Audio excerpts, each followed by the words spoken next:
पिछले 5 महीने में देश में जो कुछ घटित हुआ है, भारत जोड़ो यात्रा और उस यात्रा से उपजी हुई जो सरकार के खिलाफ एक त्वरित लोगों में एक सिंपैथी है कांग्रेस के प्रति, उसने सरकार को दरअसल डरा दिया है।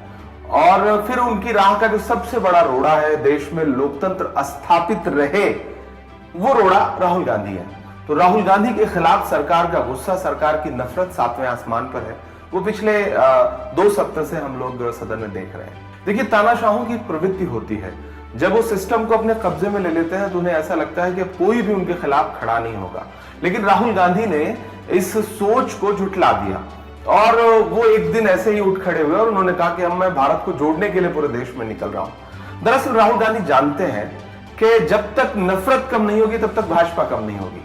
राहुल गांधी ने इसलिए देश भर में निकलने का एक ऐलान किया और भारत जोड़ो यात्रा की कामयाबी हमारे लिए भी बहुत अप्रत्याशित थी। जिस तरह से कन्याकुमारी से काफिला आगे बढ़ा, फिर केरल होते हुए आंध्र प्रदेश, बीच में कर्नाटक, तेलंगाना, महाराष्ट्र, यात्रा अपने आप में हर दिन एक नए आयाम छू रही थी।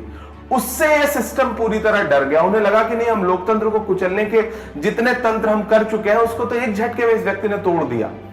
इस वजह से मुझे ऐसा लगता है कि राहुल गांधी के प्रति उनका गुस्सा और बढ़ा और इसलिए तमाम साम दाम दंड भेद का इस्तेमाल राहुल जी के खिलाफ सदन से लेकर के सड़क तक किया जाने लगा। देखिए, किसी का एक शेर है कि फिर मेरे सर पे कड़ी धूप की बौछार गिरी, मैं जहां जाके रुका था वहीं दीवार गिरी, लोग किश्तों में मुझे कत्ल करेंगे शायद, सबसे पहले मेरी आवाज पे तलवार गिरी। मेरा अपना मानना है कि लोकतंत्र जो सबसे बड़ी आजादी आपको देता है वो देता है बोलने की, कि आप बोल सकें, आप सवाल उठा सकें। लेकिन तानाशाही चाहती है कि आप मुर्दा हो जाएं, आप चुप हो जाएं, आप खामोश हो जाएं। इसीलिए लोकतंत्र में जो उन्होंने सबसे पहला हथियार इस्तेमाल किया वो ये किया कि लोगों की आवाज को खामोश कर दिया। लेकिन राहुल गांधी और पूरी कांग्रेस पार्टी समेत इस मिशन के खिलाफ खड़ी है। वो लगातार बोल रही है, वो सवाल खड़े कर रही है, वो पूछ रही है कि बताइए भ्रष्टाचार क्यों हुआ। उन्होंने सवाल पूछा कि नोटबंदी क्यों की गई, उन्होंने सवाल पूछा कि जीएसटी गलत तरीके से क्यों लागू की गई, उन्होंने सवाल पूछा कि कोरोना के दौरान मैनेजमेंट गलत क्यों रहा, उन्होंने सवाल पूछा राफेल की लूट का, उन्होंने सवाल पूछा अडानी के मुद्दे पर 20,000 करोड़ रुपए कहां से आए, शेल कंपनियां क्यों बनी, काला धन जो वापस लाने वाले थे उसका क्या हो रहा है। ये जो सवाल हैं वो ये दर्शाते हैं कि कांग्रेस पार्टी लोकतंत्र को बचाने के जितने तरीके, जितने शालीन तरीके, जितने अहिंसात्मक तरीके अपना सकती है वो अपना रही है। इस वजह से भी मुझे लगता है कि सरकार कांग्रेस पार्टी को बुरी तरह से टारगेट कर रही है। मौजूदा प्रधानमंत्री जी के कई सारे मित्र हैं जो बड़े उद्योगपति हैं। छोटे थे तो उनको बड़ा बनाते बनाते प्रधानमंत्री जी ने बहुत बड़ा बना दिया। उस कड़ी में नीरव मोदी जी, ललित मोदी जी, मैं सबके जी इसलिए नाम के सामने लगा रहा हूं क्योंकि आजकल बड़ी जल्दी इन लोगों की भावनाएं आहत हो रही हैं। मेहुल चौकसी जी, जिनको इन दिनों अलग तरीके से नवाजा गया, प्लस अडानी जी। अडानी जी का रिश्ता और मोदी जी का रिश्ता तो बिल्कुल मुझे ऐसा लगता है कि याराना वो जय और वीरू वाली जोड़ी जो है वो जोड़ी है, क्योंकि उनके प्लेन में प्रधानमंत्री जी दिखते हैं। और बाद में ऐसा सुनने में आया, जिसके लिए सवाल भी राहुल जी ने खड़ा किया, कि प्रधानमंत्री जी के प्लेन में वो विदेश जाने लगे। तो इससे ये दर्शाता है कि तमाम छोटे उद्योगपति, बड़े उद्योगपति, सबको किनारे लगा करके नरेंद्र मोदी जी ने अनैतिक तरीके से गौतम अडानी को फायदा पहुंचाया और एक बारगी उन्हें सरकारी तंत्र का इस्तेमाल करके, तमाम सारे नियम तोड़ करके उन्हें बड़ा बनाया गया।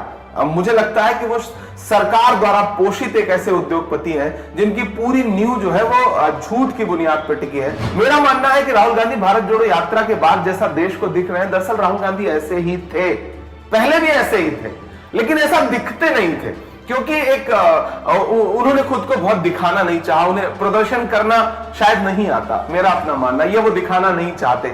लेकिन भारत जोड़ो यात्रा के लिए जब वो निकले तो देश ने उनका एक असली रूप देखा, सड़क पर देखा। जब उन्होंने अपनी मां के झुक करके पैर में जूते के फीते बांधे तो देश ने देखा कि ये राहुल गांधी है जिसको नरेंद्र मोदी शहजादा बोलते थे। ये तो मां के पैर के फीते वैसे ही बांधता जैसे इस देश का हर बेटा बांधना चाहता है। कहां प्रधानमंत्री जी कैमरे लेकर के मां से मिलने जाते थे और कहां राहुल गांधी मां को शॉल उड़ा रहे हैं तो उन्हें ख्याल भी नहीं है कि कैमरे की तरफ देखना है। ये दरअसल असली राहुल गांधी है। जो भारतीय जनता पार्टी राहुल गांधी को शहजादा कहती थी कि नहीं ये तो बहुत बड़ा आदमी है, उस राहुल गांधी ने 4000 किलोमीटर सड़कों की धूल फांकी, देश को जाना समझा, दरअसल राहुल गांधी यही थे, क्योंकि राहुल गांधी ने एक इंटरव्यू में कहा था, मैं तो भारत जोड़ो यात्रा आज से 10-15 साल पहले करना चाहता था। तो मेरा मानना है कि राहुल गांधी वही थे, राहुल गांधी बदले नहीं है। राहुल गांधी पहले दिन से आज तक ऐसे हैं और आने वाली सदियों में भी राहुल गांधी का व्यक्तित्व वो जब तक रहेंगे तब तक ऐसा ही रहेगा। बस हम उन्हें जितना करीब से जान पाए, उनके लिए दिल में सम्मान और प्यार और बढ़ता जाएगा।